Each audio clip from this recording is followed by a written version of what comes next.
একটি শান্ত গ্রামের শেষ প্রান্তে থাকত এক দরিদ্র কৃষক। তার জমি ছিল অল্প, ফসল হতো কম, আর সংসারের অভাব যেন কখনোই পিছু ছাড়ত না। তবু মানুষটি ছিল সৎ, পরিশ্রমী আর প্রাণীর প্রতি অদ্ভুত মমতাময়। একদিন ভোরে মাঠে যাওয়ার সময় কৃষক দেখতে পেল একটি বিশাল আকৃতির, মোটা তাজা, দুধের মতো সাদা রঙের কবুতর তার উঠোনে বসে আছে। কবুতরটি সাধারণ কবুতরের মতো নয়, চোখে এক ধরনের শান্ত দীপ্তি, ডানায় রূপালি ঝিলিক। কৃষক ভাবল, এত বড় আর সুন্দর কবুতর আগে কখনো দেখিনি।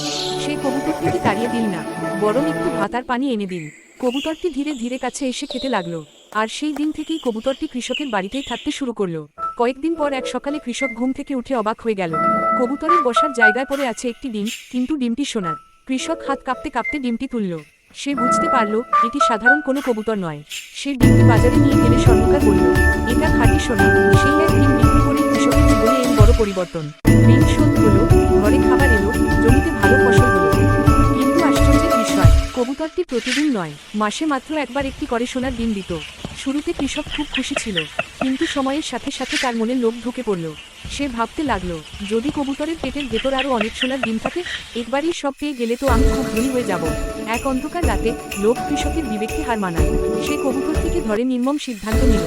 কিন্তু কবুতরের পেট কাটার পর সে দেখল ভেতরে কোনো সোনা নেই, কোনো ডিম নেই। মুহূর্তেই সে বুঝে গেল তার ভুল। সে হারালো সোনার ডিম দেওয়া কবুতরকে, হারালো তার ভাগ্যকে। কৃষক মাটিতে বসে কাঁদতে লাগলো, কিন্তু তখন আর কিছু করার ছিল না।